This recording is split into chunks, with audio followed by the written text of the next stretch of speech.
ঈদের রেলযাত্রার খবর জানাতে বিমানবন্দর রেলওয়ে স্টেশন থেকে সরাসরি যুক্ত হচ্ছেন সহকর্মী ধ্রুব একরামুল। ধ্রুব, আমাদেরকে জানাবেন যাত্রী চাপ কেমন দেখছেন, ট্রেনের কোনো শিডিউল বিপর্যয় আছে কিনা, এবং সেই সাথে আরও জানাবেন টিকিট কালোবাজারির কোনো তথ্য আপনার কাছে আছে কিনা। ইমা, স্বস্তির খবরটা যদি বলি, এই ঈদ যাত্রার সময় স্বস্তির খবর সেটাই হয় যখন কোনো শিডিউল বিপর্যয় থাকে না। বিশেষ করে এই রেল যোগাযোগের ক্ষেত্রে যেটি দেখা যায়, যখনই আসলে শিডিউল বিপর্যয় হয় এর প্রভাবটা কিন্তু আসলে সারা দেশেই পড়ে। কিন্তু এবার স্বস্তির খবর সেটাই বলতে হয়, শিডিউল বিপর্যয়ের কোনো অভিযোগ নেই। এমনকি কিছুক্ষণ আগে এই কমিউটার ট্রেন নরসিংদী কমিউটার এসেছে, সেখানেও আমরা দেখলাম যে সেটিও দেখলাম একদম সময় মতো কিন্তু এসেছে, অর্থাৎ 7টায় সময় দেওয়া ছিল, শিডিউল মতো ঠিক 7টায় এসেছে। এবং অন্যান্য যে ট্রেনগুলো সেগুলো আমরা খোঁজ নিয়ে দেখলাম যে শিডিউল মতোই আসলে প্ল্যাটফর্মে পৌঁছাচ্ছে।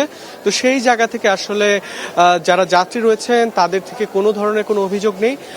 এবং টিকিটের বিষয়টাও আমি খোঁজ নিয়ে বেশ কয়েকজন যাত্রীর সঙ্গে কথা বলেছি, তারা মোটামুটি অনলাইনে বেশ স্বাচ্ছন্দ্যেই টিকিট কাটতে পেরেছে বলে আমাদের জানিয়েছেন। যদিও আমরা দেখেছি যে বেশ অনেকেই আসলে সে অনলাইনে টিকিট কাটতে পারেনি, অনেককে আবার ব্ল্যাকে টিকিট কেটে আসলে এই তাদের যে যাত্রা সেটি নিশ্চিত করতে হয়েছে।